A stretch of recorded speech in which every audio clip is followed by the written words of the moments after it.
Support for today's show comes from Skillshare.com. Now, Skillshare is a site where they have thousands of courses and lots of course instructors to help you not just simply professionally, but personally as well. I know I have a number of my classes there, and it's one price per month, and it's unlimited access to content. And they give you a 7-day free trial. So you can take all of my classes that way. And if you decide not to renew, okay, you decided not to renew. I'm fine with that. But I'm just simply saying it's a place where you can learn and grow and not have to worry about spending hundreds of dollars for courses like so many instructors make you do. Again, use the link in the show notes, get a 7-day free trial. It will make a difference in your job search and so much more. And we'll be back in just one moment.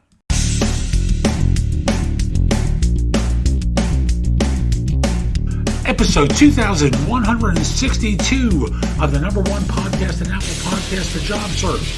This is No BS Job Search Advice Radio. I'm Jeff Altman, the Big Game Hunter, and welcome. Yesterday, I misspoke about which episode number it was. I said it was 2961 instead of 2161. I apologize. It's my annual mistake. It took a while to make. And I think I'm getting retribution from Delt. I received a message from them that my new computer, which was supposed to be delivered today, they let me know it's now going to be delivered in September, 3 months out. You think there's something wrong with their supply chain? I suspect so, and I hope this is not going to involve them trying to get me to pay more for it. Now, today's show is part 2 of my interview with Kurian Tharakin, and we continue on talking about the importance of stories, not just simply in job search, but throughout your career. Hope you enjoy the show, and we'll be back in just one moment. In your presence, and so that's a big part of this. So when you are communicating, whether it be in a job interview, whether it be in front of 10,000 people, you are in the energy transfer business. You are in the enthusiasm, passion transfer business. And when you do that, you make people come alive. And this becomes about inspiration. Yeah. More than anything. Daddy, could you tell us another story, please? Without the milk and cookies, please. We're not going to bed yet. But is there another example of a story that can get pulled into an interview scenario?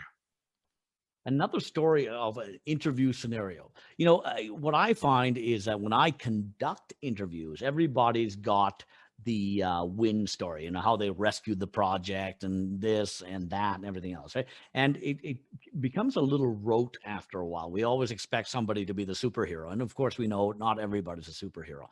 Now, you got to be a little careful with this. But I would also like to hear about things that you tried, that didn't quite work out the way you wanted to, but the lesson you learned from it. What was the lesson that you learned from it?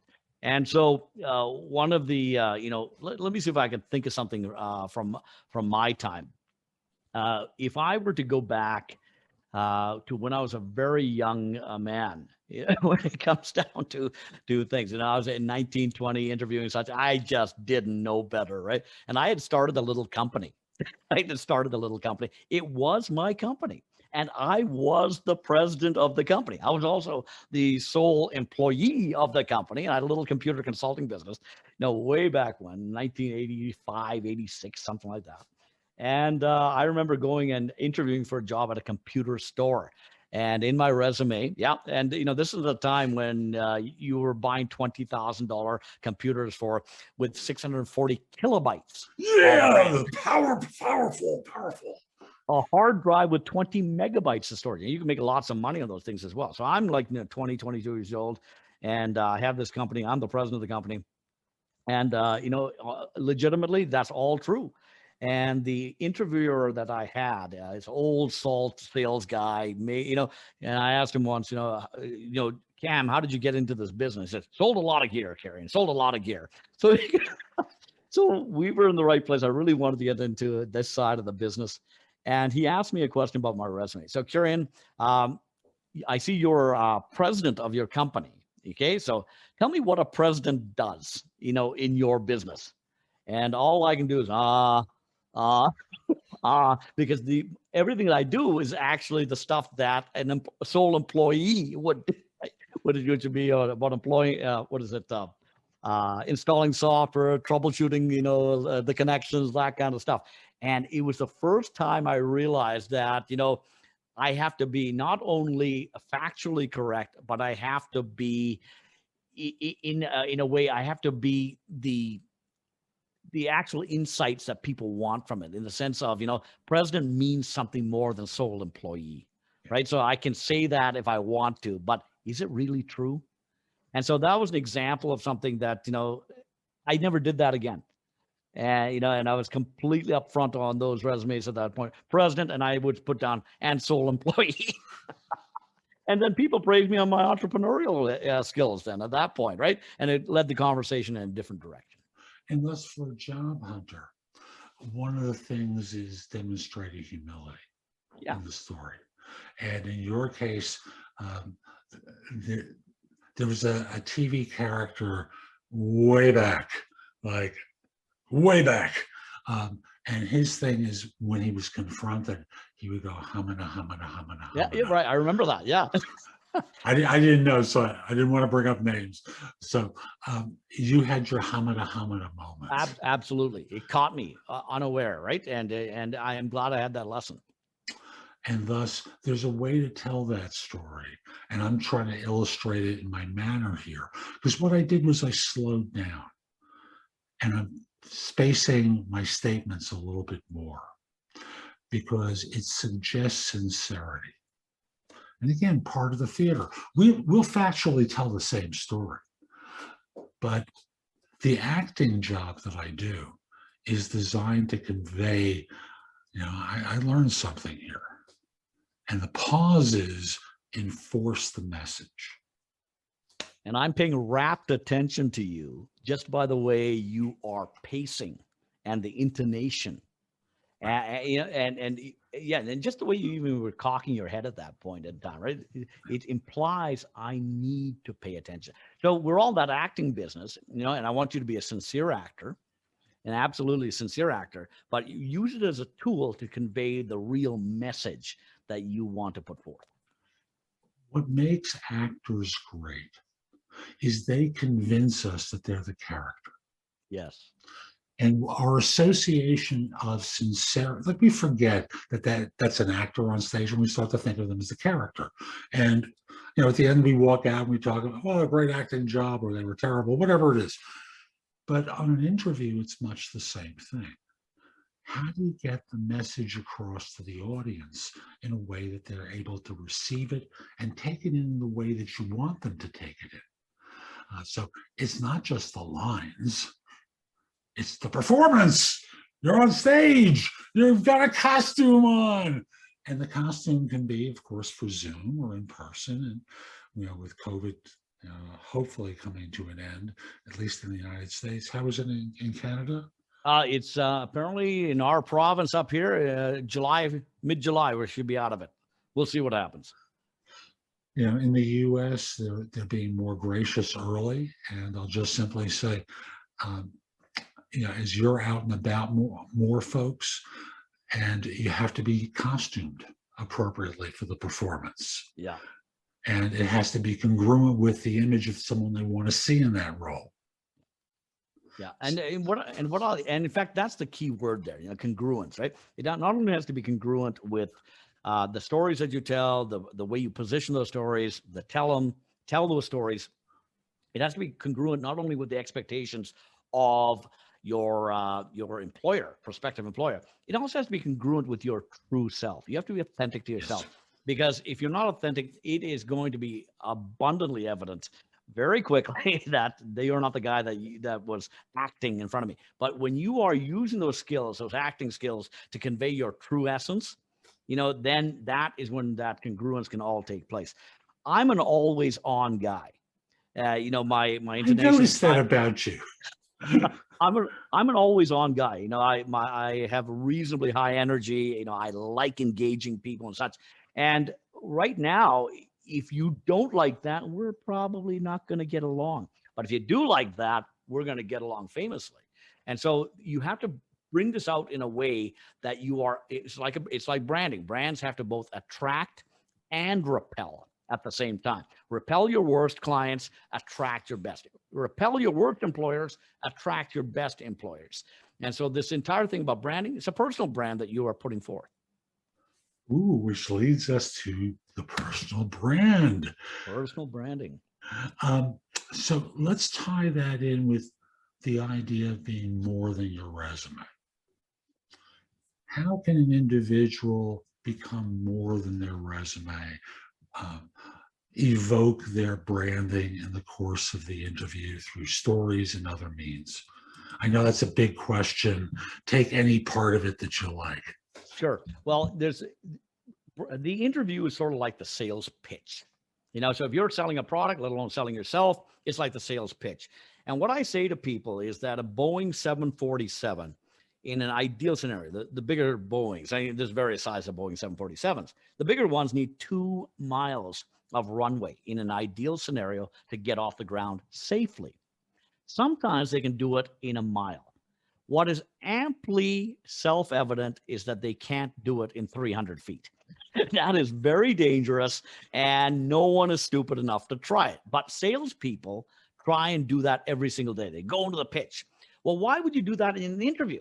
You go into the actual interview, and that's it, and it's one shot, 30 minutes for that first interview. You have so much more runway that you can build in the preamble. And it's all a technique called priming. Salespeople use it quite often. If they're smart, they will give those prospects all sorts of ways to experience the product product company and themselves before they actually get into the pitch. And that can be everything from the YouTube to the website to whatever it is. Your resume is the thinnest and most narrow example of who you really are as a person. So anything that you can do to broaden that experience of yourself prior to that interview is something that you should take yourself up on. And in the last, I've had more than one job over the last 30 years, but I've only had a couple of interviews because most people know me from my public presence, whether it be through my LinkedIn profiles, through my posts on my website, whatever have you. I'm a very active person out there. People not only know me for my expertise, they know me for my personality. And those are two different things. But when you combine those together, that's what creates someone that can lead a project, that can lead people, that can get things done. And both those things are important. Give people an opportunity to experience that well before the interview. And thus, this goes back to one of my concepts, which is the idea of being able to cut the line and get to the front, because you have mind share with people. Yes. If you're just another fish in the ocean and they're throwing in hooks and all the fish are trying to jump onto the one hook, only one fish gets onto the hook. That HR department door is a very crowded door. And it's a very crowded, long lineups there. And some of my most successful hires have come in through our side doors. When we've hired people, they've engaged with our company well before we were hiring, and they've attended our meetups and they've attended our webinars, and they are known entities in our Facebook groups and such, right? And we get an impression of them. Whether they know what they're talking about, what kind of personality they are, right? And they become a candidate of choice then. They become a candidate of choice. And so when you're looking at, Bob, you've seen, 20 times before at all these things, Nancy, who has, been an active participant in your groups and such, and you compare them with the stack of resumes that you got through Indeed or whatever have you, Monster, it's no comparison. These personalities come alive, whereas everybody else is just a part of a stack of paper. Or a digital paper. Digital paper, yeah. No one has paper I'm anymore. dating myself. Digital paper. Yeah, it's funny. There's some great stories about nightclubs, and you use the example of the side door. The side door, yeah. Most people try the front door, and they're rejected by the bouncer. Some people try the back door, which is getting referred by someone. The side door no one uses. They rarely do things to enter the side door to create that mind share with people. Yeah, exactly right. And the mind share you want to create is not with the HR department. That's not the mind share you want to create. You want to create the mind share with the people that you are going to be working with. And now from the boss to your colleagues to everybody else. And that is something that you will create in relationship capital well before you ever have to go through any kind of formal process, if you do through the HR department. You reminded me in this part of our conversation of how Steven Spielberg became a director. Yeah, he just showed up, didn't he? Well, he was on a tour. He wore a suit. He carried Yeah. a briefcase. And at one point, he jumped off the tour bus and he walked into one of the facilities there and started working. And he did this for a couple of weeks, dressing the part. And one day he was discovered and he showed someone what he had done during that time. And the movie's called Amblin, which is the name of his entertainment firm. Right. And the movie's on YouTube. It's not great, but for that time period and for a high school kid, it's phenomenal. But folks, think creatively about your stories. Like, we have a shorthand between us, between Therikin and I. As soon as I mentioned a couple of these stories, he knew them right away. Unless we have an emotional connection with one another. I mentioned the Spielberg story. I mentioned the side door story. He's got it right away. We don't have to say much beyond that, because I saw his nodding of the head. He got it. There was a twinkle that came into his eyes. You can create the same thing too in your conversations with folks. And I'm going to tell you, this has been a lot of fun. What haven't we covered yet that we really should in this conversation? I don't know if we've covered a lot, haven't we? So yes, we have. I think ultimately what it comes down to is from the perspective of a job search candidate, you have to decommoditize yourself. That's what you've got to do. It's all about decommoditization, which the opposite is personal branding, having a clear, concise personal brand. The path between those two things is about the stories that you tell, because the people you're dealing with are just humans. Humans can only relate to the world through the stories they receive and the stories they tell. So give them the stories, and that's how you will become significant and emotionally significant and functionally relevant to what they are doing right now. What a great summation. I mean that sincerely. Very, very good. How can people find out more about you, the work you do, the book, the whole thing? So, Jeff, if you come to my website, strategypeak.com, you can download a couple of chapters of the book for free. I'm going to send you some show notes, and it'll include an infographic for your show notes and such that people can download right away. Go to Amazon.com, look for the 7 Essential Stories Charismatic Leaders Tell. But for the first 5 listeners that tell me they heard about the 7 Essential Stories on your show, Jeff, I'm going to send them a Kindle copy for free. All they have to do is email me at my email address. Fabulous. And I'll have that and I'll include it in the notes as well. But I won't put it in a way that's easy for the spammers. That's good. I appreciate that. You're welcome. And folks, we'll be back soon with more. I'm Jeff Altman, the Big Game Hunter. I hope you enjoyed today's show. If you're watching on YouTube, click the subscribe button, hit the like button. Do something that lets people know it was worthwhile. Connect with me on LinkedIn, by the way, at linkedin.com/IN/the Big Game Hunter. And I've got a ton more at my website. If you go to thebiggamehunter.us, I've got thousands of posts there that you can watch, listen to, or read that'll help you find work more quickly. But they're not customized for you, which is really what I try to do in my coaching with people. Personalize it so that you get the results for your capabilities. It's tailored specifically for you so that you get great results. Hope you have a terrific day, and most importantly, be great. Take care.